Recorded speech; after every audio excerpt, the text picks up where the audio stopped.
Dans le fin fond des États-Unis, il y a une soixantaine d'années, se trouvait un village paisible, presque hors du temps. Une poignée de maisons éparpillées autour d'une rue principale, un bureau de poste, une petite église et quelques commerces. L'endroit semblait figé dans une époque révolue, loin du bruit des grandes villes. Les habitants vivaient une vie simple, sans ambition démesurée. Ici, tout le monde connaissait tout le monde et le shérif John Callahan était à la fois leur protecteur, leur ami et leur pilier. Le village baignait dans une atmosphère calme où les rires des enfants jouant dans la rue étaient interrompus uniquement par le sifflement du vent ou les cloches de l'église. Mais derrière cette façade idyllique se cachait un mal plus profond, une ombre qui rôdait sans être vue. Et cette nuit-là, le village allait perdre son innocence. Mary Callahan, la femme du shérif, était seule chez elle, comme presque chaque soir. John avait pour habitude de rentrer tard, ses rondes l'occupant souvent jusqu'à 18 ou 10 à 9 heures, voire même bien plus tard. Mary était enceinte de 4 mois. Et ses traits rayonnants faisaient d'elle la femme la plus belle du village selon beaucoup. Certains disaient même qu'elle illuminait chaque endroit où elle entrait. Mais cette nuit-là, Mary était nerveuse, sans réelle raison.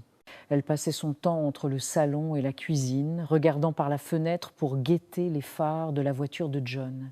Le vent s'était levé et faisait danser les branches des arbres dehors, projetant des ombres sur les murs du salon.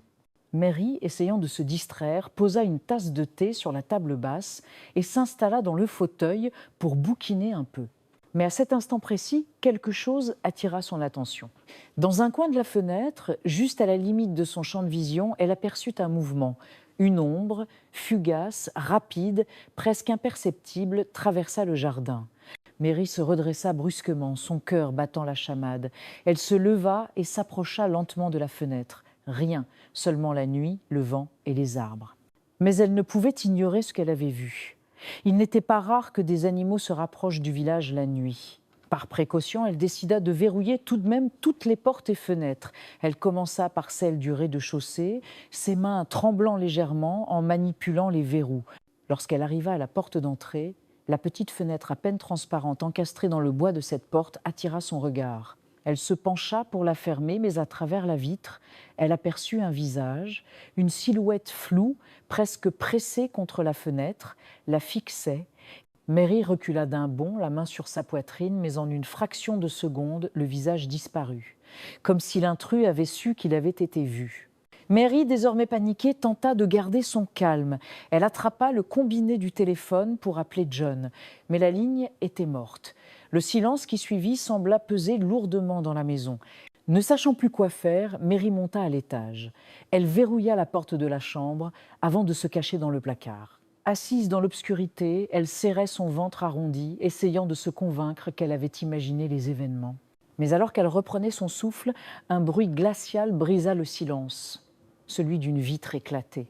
Le bruit provenait du rez-de-chaussée. Quelqu'un était entré. Des pas lourds résonnèrent sur le parquet, avançant lentement. Mary mit sa main sur sa bouche pour étouffer ses sanglots.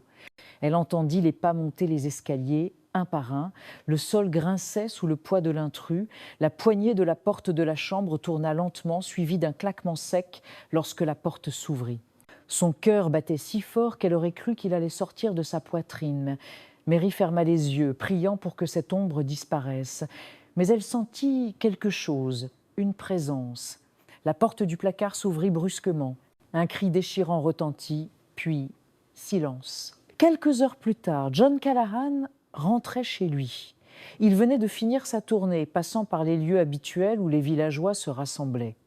John était respecté de tous. Il était l'homme qui veillait sur le village, un homme d'honneur et de justice. Sa routine du lundi était presque sacrée. Il commençait toujours sa journée en achetant des beignets chez la boulangère, avant de passer chez Tom, son meilleur ami, et le boucher du village. Tom préparait pour lui une pièce de bœuf parfaitement coupée, une tradition entre les deux hommes. Ce soir-là, comme à son habitude, John gara sa voiture devant la maison. Il entra, appelant Mary d'une voix douce, mais il n'eut aucune réponse. La maison était plongée dans une obscurité inhabituelle. Sa femme l'attendait toujours avant d'aller se coucher. Étrange. Au bout de quelques secondes, quelque chose attira son attention. Une odeur métallique, épaisse, lui parvint. John alluma la lumière du salon et n'y trouva pas Mary. Son cœur commença à s'emballer. Et c'est en arrivant dans la chambre, espérant y trouver sa femme en train de dormir, qu'il découvrit une scène pire que celle d'un film d'horreur. Devant lui, la pièce était maculée de sang. Les murs, le sol, même les meubles étaient éclaboussés de rouge. Au centre de la pièce, il trouva ce qui restait de Mary. Elle était méconnaissable. Il reconnut juste sa chevelure. Son corps avait été découpé avec une précision terrifiante, en si petits morceaux qu'il ne pouvait les compter. Une véritable boucherie. John s'effondra, hurlant de douleur et de rage. Il pleura toutes les larmes de son corps, ses cris résonnant dans le silence de la nuit. À cet instant précis, au fond de son cœur, son âme de shérif raisonnée était morte et une promesse naissait. Il ne mettrait pas le meurtrier de sa femme en prison. Il le tuerait de ses propres mains. La nuit passa dans une lenteur oppressante. John Callahan, effondré sur le plancher du salon, n'avait ni bougé ni parlé. Ses pensées tournaient en boucle. Hanté par la vision cauchemardesque de ce qui restait de sa femme. Son esprit oscillait entre douleur et rage, entre incompréhension et désir de vengeance. À l'aube, la lumière du jour perça à travers les rideaux ensanglantés, illuminant une maison devenue le théâtre d'un carnage. John finit par se relever, le regard vide. Il sortit de la maison sans un mot et marcha jusqu'au bureau du shérif. Les adjoints de John étaient déjà là, prêts à commencer la journée. Ils furent stupéfaits de voir leur chef entrer, l'air hagard, les vêtements encore tachés de sang. John ne leur laissa pas le temps de poser des questions. John, d'une voix rauque, « Mary est morte et je veux que vous trouviez qui a fait ça, immédiatement. » Le ton de John était glacial, autoritaire. Ces hommes n'avaient jamais vu leur shérif dans cet état. Ils comprirent que l'affaire devait être prise avec le plus grand sérieux. L'équipe du shérif se rendit sur place, inspectant minutieusement la maison. Le carnage était tel que plusieurs adjoints durent sortir pour reprendre leur souffle. Mais ce fut près de la rivière, à quelques centaines de mètres de la maison, qu'ils firent une découverte capitale. Un couteau, pas n'importe quel couteau. Une lame longue et aiguisée, bien entretenue, comme celle qu'utilisent les bouchers pour découper la viande. Les adjoints apportèrent l'arme à John, qui la reconnut immédiatement. Le couteau appartenait à Tom, son meilleur ami, le seul boucher du village. Une colère sourde monta en lui. Il voulait croire que ce n'était qu'une coïncidence, mais au fond, tout semblait pointer dans une direction Tom. John n'attendit pas. Accompagné de 2 de ses hommes, il se rendit directement à l'atelier de Tom. Le boucher était en train de ranger ses étals lorsqu'il vit arriver son vieil ami. Un sourire éclaira son visage, mais il s'effaça rapidement en voyant l'expression glaciale de John. « Tom, eh bien mon vieux, que se passe-t-il? Tu es venu chercher ta pièce de bœuf plus tôt que d'habitude ?» John serra les poings, tremblant de rage. Il planta ses yeux dans ceux de Tom, cherchant la moindre trace de culpabilité. John, d'un ton dur, « Mary est morte. Les anciens, disciples anciens des Tom abasourdi. Quoi? Mais comment? John assassiné, découpé en morceaux. Et devine quoi, Tom? On a retrouvé ton couteau près de la rivière. Tom recula d'un pas, choqué. Il balbutia des mots incohérents, niant tout lien avec ce crime atroce.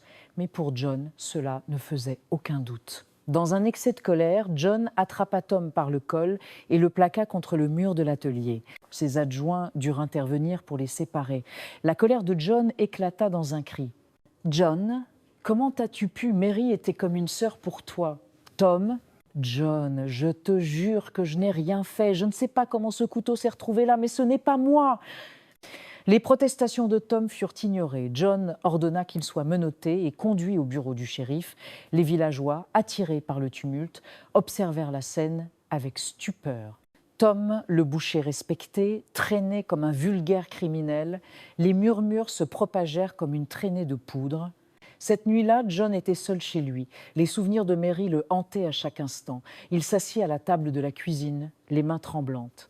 Devant lui, une assiette contenant la pièce de bœuf qu'il avait achetée chez Tom le matin même du meurtre. Il hésita. Devait-il manger? Ce repas, ce dernier souvenir de son meilleur ami, semblait lourd de symbolisme. Mais son estomac vide et son esprit embrumé par le chagrin l'emportèrent. Il prit une bouchée, mais alors qu'il levait la tête, son cœur manqua un battement. Face à lui, assis à sa table, un homme venait d'apparaître. L'homme portait un masque fait de peau humaine.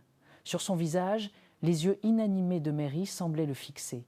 Dans sa main droite, un revolver pointé sur John. Sur son tablier blanc immaculé, des taches de sang séchées. L'homme reprit son souffle, les mains tremblantes, serrant son revolver. L'inconnu. Tu te souviens de cette affaire il y a 10 ans, cette famille qui a été massacrée dans leur ferme à la lisière du village, une mère, un père et un petit garçon de 7 ans. Tu as arrêté un vagabond, un type qui avait le malheur de passer par là au mauvais moment. Tu l'as pendu, John, devant tout le village, comme si ça suffisait pour laver le sang. John sentit son estomac se nouer. Les souvenirs remontaient. Une vieille affaire, brutale, sanglante, mais close depuis longtemps. L'inconnu. Tu te souviens de leur nom? Non. Eh bien moi, je m'en souviens. Parce que ce petit garçon, celui que tout le monde croyait mort, c'était moi. J'ai vu mes parents se faire découper comme des animaux. Et toi, tu n'as jamais cherché à comprendre.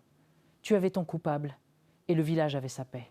John sentit une sueur froide couler le long de son dos. Les paroles de l'homme résonnaient dans son esprit. Était-ce vrai? Avait-il commis une erreur si grave, une injustice si irréparable? L'inconnu. Alors j'ai attendu. Pendant des années, j'ai regardé ce village m'oublier, oublier ma famille. Ce putain de boucher m'a adopté et m'a offert une vie qui n'était pas la mienne. Une vie de merde. Et toi, tu étais là à te pavaner comme un héros. Mais moi, je n'oubliais rien. Chaque jour, chaque nuit, je me disais qu'un jour, je te ferais payer. Et quand j'ai vu cette femme parfaite, enceinte de ton enfant, je savais exactement comment te briser. Narrateur. L'homme éclata d'un rire nerveux, presque hystérique. Il se leva, pointant le revolver sur le front de John. L'enfant du boucher était en réalité un enfant présumé mort qu'il avait adopté. Sa famille avait été massacrée par un meurtrier et le gentil Tom avait recueilli l'enfant dans son foyer afin de lui offrir une vie meilleure. Faute de preuves suffisantes, John avait condamné un homme à la hâte pour le crime commis sur la véritable famille du garçon.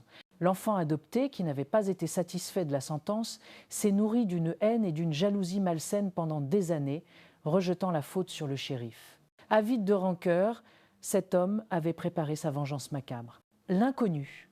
Tu sais, je ne voulais pas simplement te tuer. C'était trop facile. Non, je voulais que tu ressentes ce que j'ai ressenti, que tu perdes tout, que tu sois consumé par la haine, comme moi. À votre avis, autour de cette table, qui est le plus dangereux de ces deux hommes? Le fou avec un revolver dans les mains ou celui qui n'a plus rien à perdre? Dans un élan de rage, John retourna brutalement la table, projetant l'homme en arrière. Le revolver glissa sur le sol, hors de portée. John se jeta sur l'homme, ses poings s'abattant avec une violence inouïe. Chaque coup était chargé de douleur, de rage, de vengeance. Il ne voyait plus qu'un ennemi, un monstre qui avait détruit sa vie. John hurlant, entre deux coups. « Tu as tué ma femme, tu as tué mon enfant ». Les hurlements de John résonnaient dans la maison, mêlés aux gémissements étouffés de l'homme. Mais John ne s'arrêta pas. Ses poings continuaient de frapper, même lorsque le visage de son adversaire devint méconnaissable, même lorsque le corps cessa de bouger. Lorsque John s'arrêta enfin, il était couvert de sang. Ses mains étaient mutilées, ses phalanges brisées. Il recula lentement, regardant le corps inerte devant lui. Ce n'était plus un homme. C'était une masse informe, écrasée par une violence aveugle. John s'effondra sur le sol, le regard vide, ses larmes se mêlant au sang qui ruisselait sur son visage. Après de longues heures, la porte s'ouvrit. Lorsque ses adjoints arrivèrent, ils furent horrifiés par la scène. John, le shérif respecté, était méconnaissable. Il ne tenta ni de s'expliquer, ni de se défendre. Il se laissa emmener sans un mot. Le procès de John fut rapide. Les villageois, d'abord choqués, comprirent peu à peu l'ampleur de la tragédie. Certains le virent comme un monstre, d'autres comme une victime d'un destin cruel. Quoi qu'il en soit, John Callahan fut condamné à la prison à perpétuité. Quelques semaines après son incarcération, John fut retrouvé pendu dans sa cellule. Il laissa derrière lui un village brisé, une maison abandonnée et une légende macabre qui hanterait les habitants pour des générations. Et vous, que feriez-vous si une erreur passée venait vous détruire, si la vengeance d'un homme que vous aviez oublié bouleversait tout ce que vous pensiez savoir? L'histoire de John Callahan est celle d'une vie consumée par la haine et d'un village qui a appris, trop tard, que la justice n'est jamais simple.